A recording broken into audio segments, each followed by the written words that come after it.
the marshes between the rivers Spree and Havel. Wet, unworkable, wind-swept land. Here, 1,000 years ago, lived Germanic and Slavic tribes.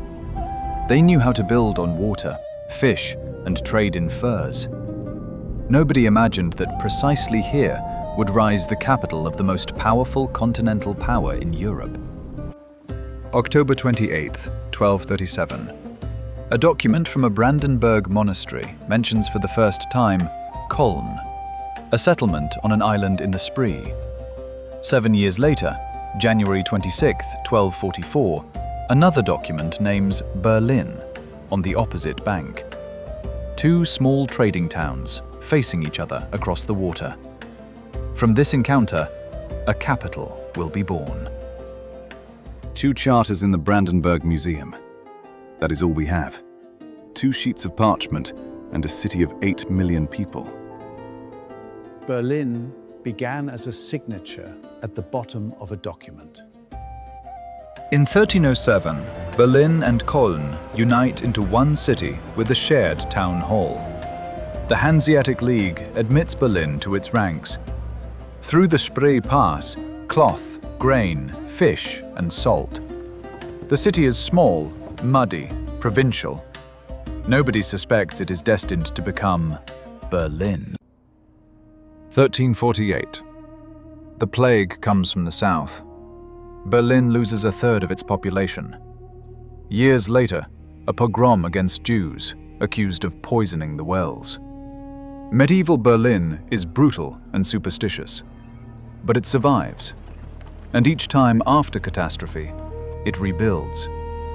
This is the defining trait of Berlin's character, noted by every author who has written about the city. 1685. The great elector Frederick William issues the Edict of Potsdam. 20,000 French Huguenots, expelled from France by Louis XIV, are invited to Brandenburg. They bring silk weaving, jewelry, French cuisine, and the word Kneipe, from the French canapé. Berlin's tolerance is born from pragmatism. I need skilled hands more than pure faith. Let them pray as they wish, provided they work well. 1415. Emperor Sigismund appoints Frederick I of the House of Hohenzollern as Elector of Brandenburg. Berliners resist. In 1448, they rise in revolt against the construction of a new palace, the so-called Berlin Indignation. But the Hohenzollerns win. From now, they will rule Berlin for 500 years, until 1918. The longest domination of one dynasty over one city in European history. The Hohenzollerns and Berlin. It is a strange union. They never loved the city, and the city never loved them. And yet, together, they forged one of the world's great civilizations. 1618 to 1648. The 30 Years' War. Armies roll through Berlin. Swedish first, then Imperial, then Swedish again. Brandenburg's population halves. Berlin is occupied. Soldiers loot, rape, burn. Elector Georg Wilhelm flees to Königsberg. When peace finally comes, Berlin lies in ruins. But it is precisely then that Brandenburg understands. Without a strong army, there is no survival. Frederick William, the great elector, takes power in 1640. In 48 years of rule, he transforms ruined Berlin into a neat military capital. He lays out Unter den Linden, the famous boulevard of linden trees, as the ceremonial route for military parades. He builds a new palace, creates a standing army.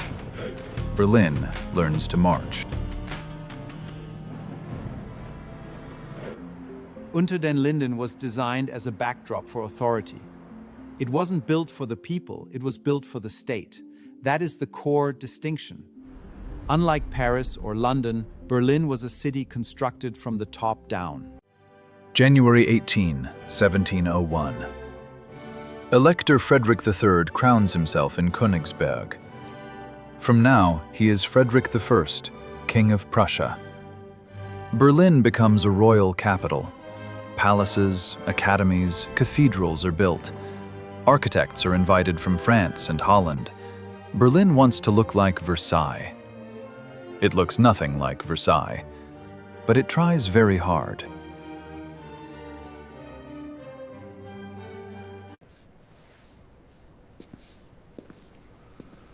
I found a kingdom not to conquer Europe. I found it so that Europe will finally notice Prussia. In 1700, Gottfried Wilhelm Leibniz founds the Berlin Academy of Sciences. The city begins to attract philosophers, scientists, artists. The Huguenot Pierre Gasson opens the first Berlin coffee house. In the cafes, Locke and Newton are discussed. From a provincial residence, Berlin becomes a place where people think. Frederick William I, the Soldier King, father of Frederick the Great. He hates luxury, loves military parades, and collects the tallest soldiers in Europe, the Potsdam Giants. He buys and kidnaps them from across the continent, keeps them like a collection. His true passion, the perfect war machine. Berlin under him becomes a Prussian barracks. The Potsdam Giants are the most Berlin phenomena in history. Absurd, cruel, expensive, and utterly devoid of any practical purpose. It is a quintessential Berlin idea in its purest form. By 1740, Berlin has 90,000 inhabitants. 1 in 20 is a soldier. Every third building is military. Unter den Linden is already beautiful, but still unfinished. Schluter builds the city palace. Schinkel is not yet born. But the city already knows. It is a capital. It only remains to become a great one. May 1740. Frederick William I dies.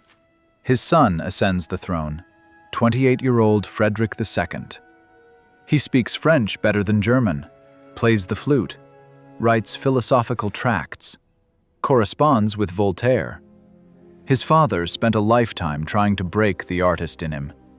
He did not succeed, but he raised a great general. History still cannot explain how. I ascend the throne with a flute in one hand and a sword in the other. I do not yet know which I shall use more. December 1740. 7 months after Frederick's accession, Prussia invades Austrian Silesia without a declaration of war. It is the richest industrial region of Central Europe. It was illegal, unjust, and immoral, Frederick will later admit. But it was necessary. Berlin takes its first step toward great power status. 1756 to 1763. The 7 Years' War. Prussia against everyone.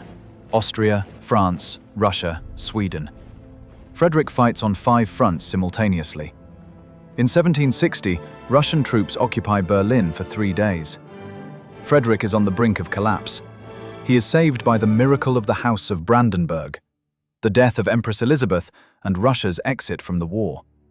Berlin intact, Prussia survived, and became a great power. Under Frederick the Great, Berlin becomes one of the centers of European Enlightenment. Moses Mendelssohn, a Jewish philosopher, grandson of a synagogue scribe, debates with Kant and Lessing in Berlin cafes. Frederick declares, "In my lands, everyone may seek salvation in their own way." This is a revolutionary formula of tolerance, 2 centuries before the world is ready for it.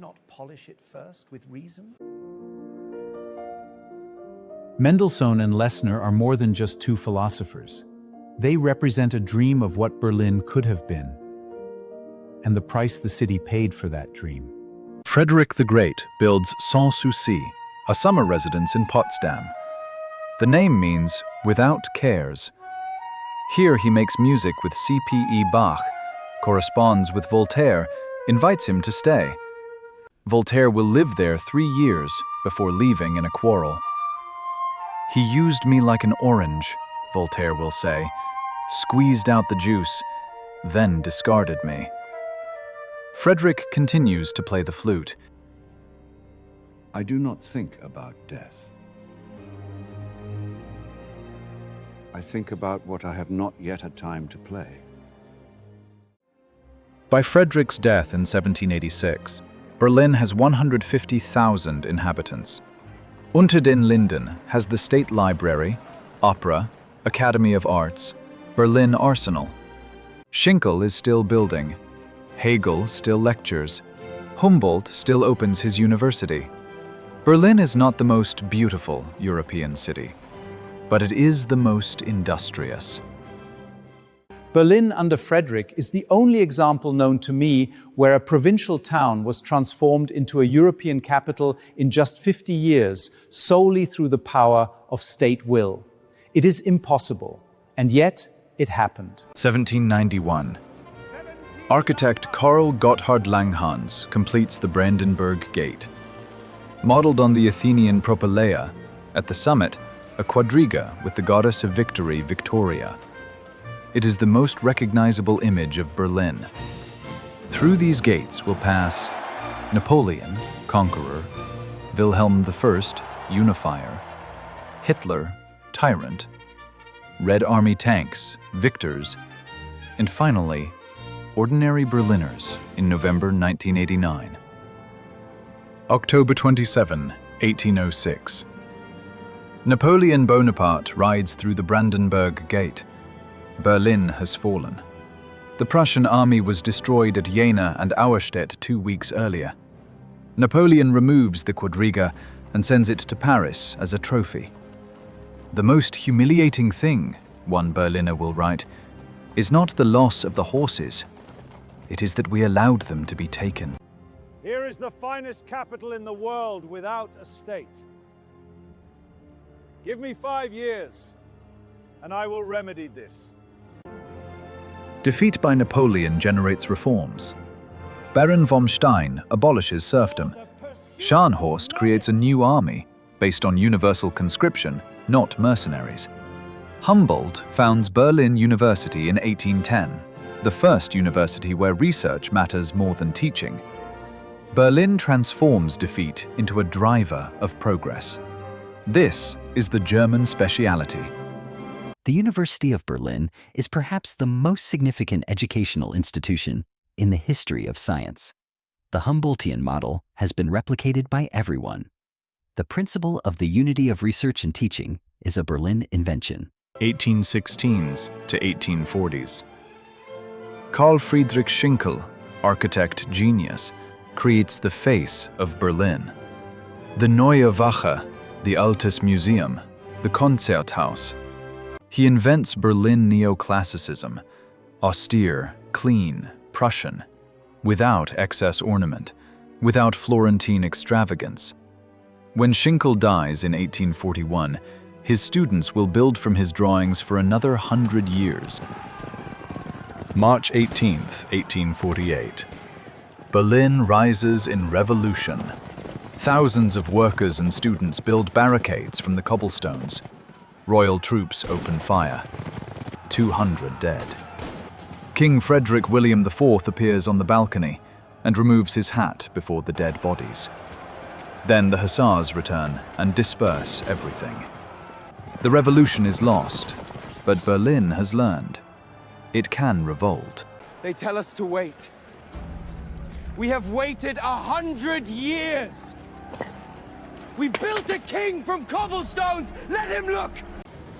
1850s to 1860s. The Industrial Revolution reaches Berlin. Borsig factories make locomotives.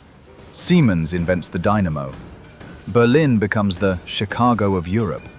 Workers' barracks grow in Schwabia, Wedding, Kreuzberg. The working day is 14 hours. Cities within the city where nobody knows their neighbors. Karl Marx lives in London and writes about Berlin. 1866. Prussia defeats Austria at Königgrätz. 1870 to 71. The Franco-Prussian War. Moltke's army surrounds Paris. January 18, 1871. in the Hall of Mirrors at Versailles, the German Empire is proclaimed. Berlin becomes the capital of the second most powerful state in the world. Bismarck, the chief architect of unification, declares, "The great questions of the time are decided not by speeches and majority votes, but by iron and blood." Not by speeches and majority votes are the great questions of the age decided. That was the mistake of 1848 and 1849, but by iron and blood. After 1871, Berlin explodes. In 1871, 800,000 inhabitants.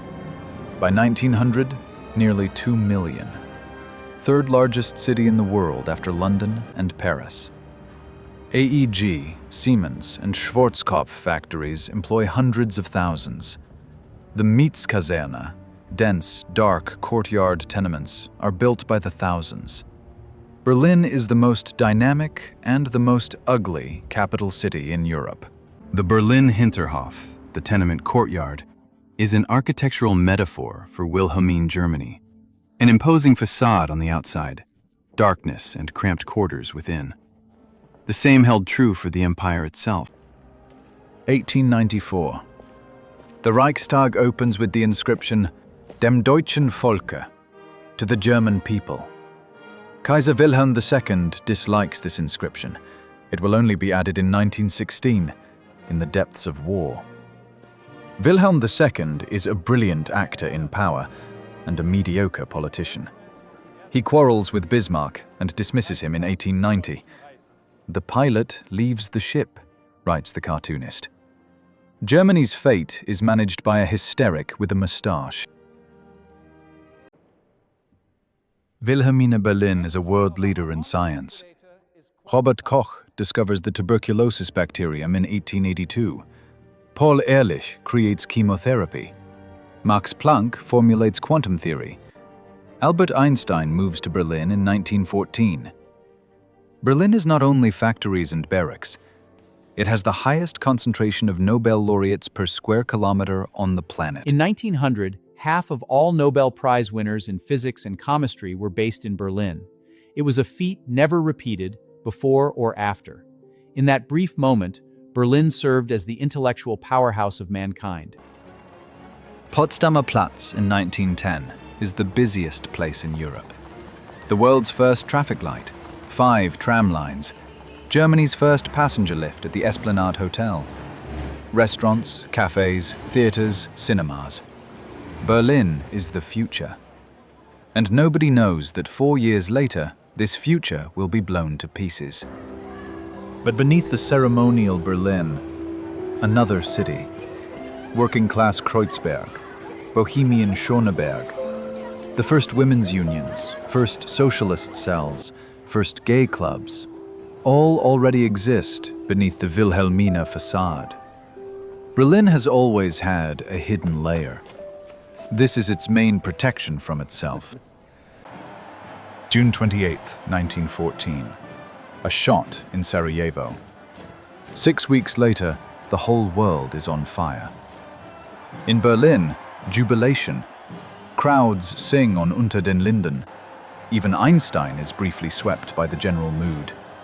Then he comes to his senses and says, "This is madness." Berlin goes to war with flowers in rifle barrels. It will return with revolution. 1916. British naval blockade. Berliners eat turnip bread. The turnip winter of 1916 to 17. 700,000 Germans die of starvation. Food queues stretching for blocks. Women have taken their husbands' places in the factories. "Hold on a little longer," says the state. Nobody believes anymore. November 9, 1918. Kaiser Wilhelm II abdicates and flees to the Netherlands. Karl Liebknecht proclaims a free socialist republic from the balcony of Berlin Palace. Hours later, Philipp Scheidemann proclaims the German Republic from a window of the Reichstag. 2 different balconies, 2 different revolutions. German history chooses one of them. not the better one. November 9, 1918 is a pivotal date in German history. On that same date in 1938, Kristallnacht. On that same date in 1989, the fall of the wall. Berlin is a city that cannot experience November 9 without a total historical upheaval. January 1919. Berlin is engulfed in street fighting. Communists against Social Democrats. Freikorps, volunteer units of war veterans, suppress the Spartacist uprising. Karl Liebknecht and Rosa Luxemburg are seized, murdered, and thrown into the Landwehr Canal. The Weimar Republic is born in the blood of its own revolutionaries. 1923. Hyperinflation. $1, 4.2 trillion marks. Berliners wheel money in barrows. They buy firewood for billions. One egg, 80 billion marks. The middle class is destroyed in 6 months. A lifetime's savings turned to dust. This is the generation that will never trust the state and banks again. This is the generation that will vote for Hitler. Yesterday ich war a comfortable woman. Heute mein savings are not worth the paper they are printed on. I do not understand how this is possible. 1924. The new Rentenmark is introduced. American loans under the Dawes Plan flood the economy. Berlin exhales with relief. The golden 20s begin. 5 years until the next catastrophe. But these 5 years will be enough to create one of the most extraordinary cultural explosions in history. 1920. Greater Berlin unites surrounding communities. Population, 4 million. Third city in the world. Department stores, cinemas, and cabarets are built on Kurfürstendamm. Neukölln, Kreuzberg, Charlottenburg, each district with its own face. Berlin is not a city, it is a federation of villages, each convinced that it alone is the real Berlin. Weimar Berlin is the world capital of sexual freedom. Hundreds of cabarets, gay and lesbian clubs, illegal everywhere else in Europe at the time. Marlene Dietrich drinks champagne in a man's suit. Hirschfeld opens the Institut für Sexualwissenschaft. 1920s Berlin is 50 years ahead of its time, and it will pay an enormous price for it. In Berlin, you can be anything you like. It is the most dangerous place in Europe, and the most free. Young English writer Christopher Isherwood arrives in Berlin in 1929. He will live there until 1933. His Goodbye to Berlin is the finest portrait of the city written from within. The famous opening line, "I am a camera with its shutter open, quite passive, recording, not thinking." Isherwood will see all the glamour and all the omen of what is coming. Bauhaus moves to Berlin in 1932, from Dessau. Here, Mies van der Rohe, Kandinsky, Klee. Berlin is the world center of architectural and design modernism. Bruno Taut's Horseshoe Estate in Berlin is now a UNESCO World Heritage Site. In 1933, the Nazis close Bauhaus. Its ideas migrate to Chicago, New York, Tel Aviv. The diaspora of geniuses as Berlin's export product. When the Nazis closed the Bauhaus, they thought they were destroying an idea. Instead, they scattered it across the globe. It was the most costly mistake in the history of design. Potsdamer Platz in 1929, the busiest place in Europe. The Wertheim department store, 5 stories high. Grand Hotel Excelsior with 600 rooms. The world's first television. Experimental broadcasts from the Reichspost. First road signs. First underground Berlin nightclub. Potsdamer Platz is the entire epoch at a single intersection. October 1929. Wall Street crash. American loans are recalled. Berlin plunges into depression. Unemployment reaches 30%. The Nazi Party wins 18.3% in the 1930 elections. In 1928, they had 2.6%. A hungry and disillusioned city looks again for the guilty. The Great Depression did for Hitler what he could not do for himself. It destroyed faith in the system. Hitler did not create the conditions for his rise. Economy created them for him. January 30th, 1933. President Hindenburg appoints Adolf Hitler as Chancellor of Germany. Nazi torchbearers parade through the Brandenburg Gate. Hitler watches from the window of the Chancellery. Diplomats say, he will last 6 weeks. He will last 12 years and destroy half of Europe. February 27th, 1933. The Reichstag fire. Blame falls on communist Marinus van der Lubbe. Hitler declares a state of emergency. The next day, the decree for the protection of people and state. Constitutional rights suspended. Democracy died within 24 hours. Berlin is burning, literally and figuratively. May 10, 1933. Bebelplatz, opposite Berlin University. Students in brown shirts burn books. Freud, Marx, Einstein, Hemingway, Zweig, Brecht go up in flames. Heinrich Heine wrote in the 19th century, "Where they burn books, they will ultimately burn people also." Germans read Heine in school. They apparently did not understand. Today, Bebelplatz is an empty library beneath the glass of the cobblestones. Every shelf is bare.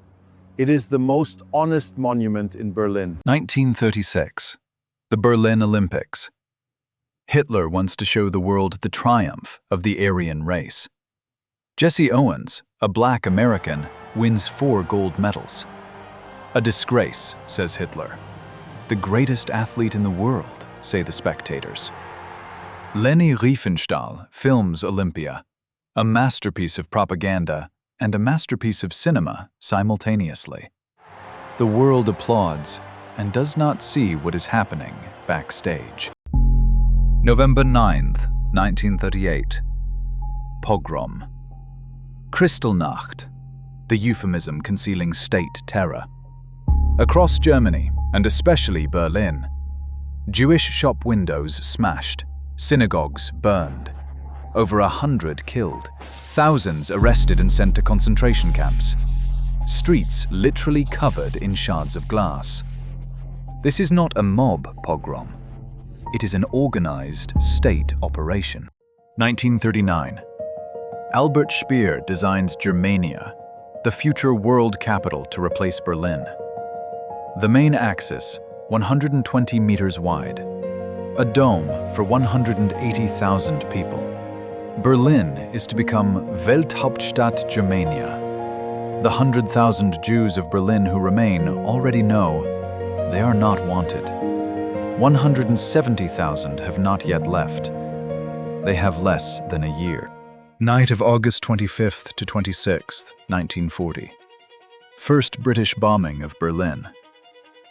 Goering had promised, "If a single enemy bomb falls on Berlin, my name is Meyer." Berliners now call him Meyer. By 1945, 45,517 tons of bombs will have been dropped. Of 1.5 million apartments, fewer than half will survive. Berlin will become ruins. Underground, hundreds of thousands of Berliners in shelters. Flakturme, giant concrete fortress towers, in church basements, schools, subway stations. Children draw on shelter walls. Women knit. Someone prays. Berlin's famous phlegma, legendary Berlin sang-froid, under the ultimate test. Most pass it. April 16, 1945. 2.5 million Soviet soldiers begin the final assault on Berlin. Hitler in the bunker beneath the Chancellery. The city's last defenders, old men from the Volkssturm and children from the Hitler Youth. Street fighting for every house. the Soviet army loses 80,000 men for Berlin alone. April 30. Hitler shoots himself. May 2nd, 1945. Victory banner over the Reichstag. Berlin surrenders. Of the 4.5 million residents of 1939, about 2.8 million remain, mostly women, children, elderly. 125,000 buildings completely destroyed. The historic center lies in ruins. Brian Ladd will later write, "Berlin was always a city of ghosts. After 1945, it became a ruin full of ghosts." Summer 1945. The Trümmerfrauen, rubble women. Some 60,000 Berlin women clear bricks from ruins by hand. Every brick cleaned and stacked. From these bricks, the new Berlin will be built. The foundations of modern Berlin are literally bricks from the Nazi ruins. This is the most Berlin metaphor imaginable. The Trümmerfrauen represent both a literal and a symbolic history. These women cleared the ruins of a country that the men had destroyed, and no one has ever thanked them enough. 1945. Berlin divided into 4 sectors: American, British, French, and Soviet. One city with 4 different laws, 4 different currencies, 4 different ideologies. Berliners drink morning coffee in the American sector and have lunch in the Soviet one. This will last until 1961. And then, the wall. June 24, 1948. Stalin blockades all land routes to West Berlin. The calculation is simple. Without supplies, the city will surrender within weeks. But the US and Allies begin the Berlin airlift. 278,228 flights in 15 months. At peak, 1 plane every 90 seconds. Berlin survived. Stalin lifted the blockade.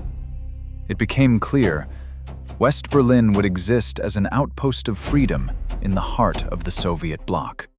The Berlin airlift was the moment when the word freedom ceased to be rhetoric and became a cargo plane carrying coal and food. 1949. 2 states proclaimed: West Germany and East Germany. Berlin, in the heart of the GDR, but West Berlin formally belongs to the Western Allies. Stalinallee is built as the boulevard of victorious socialism. Kurfürstendamm is developed as a showcase of Western capitalism. 1 city, 2 experiments. One of them is doomed. June 17, 1953. East Berlin workers take to the streets against increased production quotas. The uprising spreads to 400 cities in the GDR. Soviet tanks crush the demonstrators. Hundreds die. In West Berlin, June 17th becomes a national holiday, German Unity Day. In the GDR, this day is silenced. Berlin again learns to keep quiet about what it has seen. Between 1949 and 1961, 3 million people flee through the open border in Berlin from East to West Germany. Approximately 20% of the entire East German population. Among them, doctors, engineers, teachers, lawyers. The GDR is bleeding through the Berlin wound. By 1961, the situation is critical. Ulbricht goes to Khrushchev, asks permission. Khrushchev hesitates. In June 1961, Ulbricht publicly declares, "Nobody intends to build a wall." 3 million people. This is not a statistic. It is 3 million decisions. 3 million times an individual had to choose between their homeland and their freedom. Night of August 12 to 13, 1961. Berliners go to sleep in one city. they wake up in 2. Overnight, GDR soldiers have strung barbed wire across the entire city. Streets blocked, metro stations closed, families separated.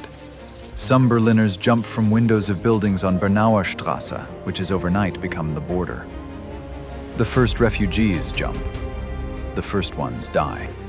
The wall is not one wall. It is a system. Outer wall, death strip, Todesstreifen, with mines, metal spikes, and guard towers. Inner wall, 155 kilometers around West Berlin, 302 guard towers. Order, shoot to kill. This is the world's most expensive fence, built not to keep enemies out, but to keep its own citizens in. Checkpoint Charlie, the only crossing point for foreigners between West and East Berlin. October 1961. American and Soviet tanks face each other nose to nose across the strip. 16 hours of nuclear standoff over an American diplomat's visa. This is the closest the Cold War came to becoming hot. 2 nuclear powers stood 50 meters apart. This was the most important intersection in the world. On one side, a single soldier in a booth. On the other, potentially a nuclear war. The smallest of places with the greatest of consequences. Over the wall's existence, at least 140 people died. Officially. The real number may be higher. Peter Fechter, 18, was shot in August 1962 and bled to death in the death strip before everyone's eyes. Western soldiers could not help. Others fled through tunnels, on homemade hang gliders, in car compartments. The last to die, Chris Geoffroy, February 5th, 1989, 9 months before the wall fell. West Berlin became a special place.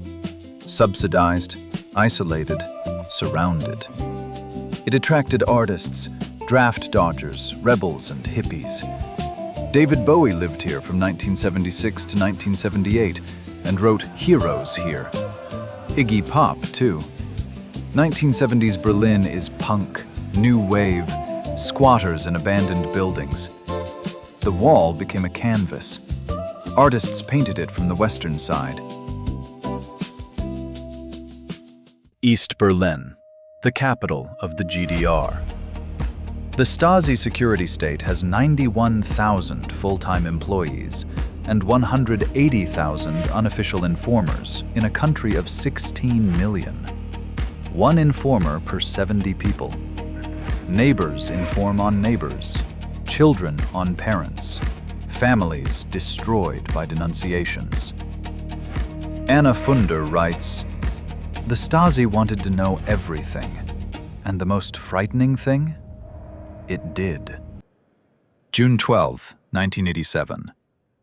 U.S. President Ronald Reagan at the Brandenburg Gate. Behind him, the wall. Before him, 500,000 Berliners. Mr. Gorbachev, tear down this wall. This is the phrase history will remember. 2 years and 5 months later, the wall will fall. Reagan will say it was his speech that brought it down. Others will say otherwise. November 9, 1989. A press conference by GDR official Günter Schabowski. He reads a paper he has not fully studied. Asked, "When do the new travel rules come into effect?" He replies, "Immediately, without delay." This is not true, but nobody knows it. 1 million Berliners hear it on television. Hours later, they are at the wall. The most consequential mistake in Cold War history.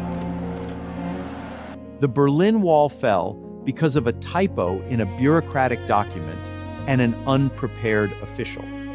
This isn't the poetry of history. This is its prose. Night of November 9, 1989. First a few people, then thousands, at the Bornholmer Straße checkpoint. The guard phones his superiors. Silence. At 22:47, guard Harold Jäger opens the barrier, without orders, on his own. Thousands walk into West Berlin for the first time in their lives. Strangers embrace strangers. They drink champagne in the street. They weep. It is the happiest night in European history since 1945. I opened the barrier. Nobody told me to do it. I simply understood. There is no longer any authority here. December 22nd, 1989. Chancellor Kohl and GDR Prime Minister Modrow walk on foot through the Brandenburg Gate. For the first time since 1961, the gate is open to everyone. This is the most symbolic moment of reunification. The very gate through which Napoleon and Wilhelm I passed, through which Nazis marched and Soviet tanks rolled, through which Reagan demanded the wall be torn down, now simply open. The Brandenburg Gate has seen it all, and in the end, it saw something that made every previous sight bearable. Ordinary people, passing through just because. October 3rd, 1990. German reunification. Berlin will once again become the unified capital of all Germany. But first, it is not obvious. The government's move from Bonn to Berlin will take 9 years. In the reunified country, a deep rift between Wessis and Ossis, Western and Eastern Germans. Berlin is a city that now needs to learn to be one city again. Nowhere else in the world does architecture speak so candidly with history as it does in Berlin. Every new dome, every memorial, is an answer to a question that history poses to the city every single day. Mayor of Berlin, Klaus Wowereit, says in 2003 his famous phrase, "Berlin is poor, but sexy." This city is officially poorer than all other German federal states. But this makes it cheap, and therefore free for artists, musicians, and startup founders. Berlin becomes the world capital of club culture, startups, and street art. Mitte, Neukölln, Prenzlauer Berg. District names become brands. Modern Berlin bears the weight of all its history. Literally. The Holocaust Memorial, 2,711 concrete slabs in the very center of the city. The Topography of Terror, museum on the site of Gestapo headquarters. The Memorial to the Murdered Jews of Europe. Berlin chose not to forget, but to remember, and to bring this memory to the street, making it part of urban space.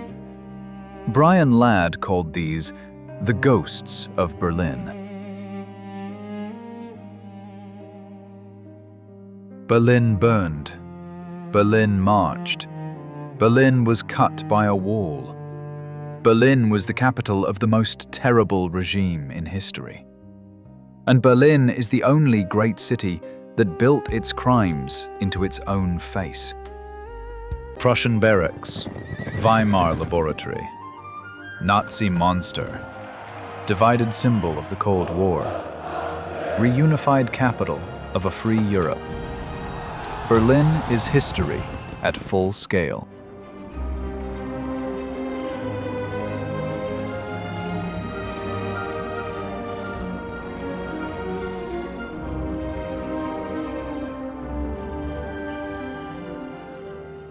Berlin is not a beautiful city. It is an honest one. Every other great capital tries to hide its scars. Berlin puts them in the pavement. Literally, the stumbling stones, the empty lots, the wall fragments kept standing on purpose. This city decided that memory is not a burden. Memory is the only thing that keeps you from repeating yourself. 800 years. Marshes to empire. Weimar brilliance to Nazi horror. A wall cutting through living rooms. And then, one bureaucrat's mistake, and 2 million people walking through a gate that was closed the night before. No city has failed more spectacularly. No city has rebuilt more stubbornly. And no city wears its entire history on its face the way Berlin does, without apology, without nostalgia, without looking away. That is why I am here. That is why this channel exists, because the best way to understand where we are going is to stand exactly where it all happened and look around. If you want more stories like this, from the cities that shaped our world, hit subscribe. We are just getting started.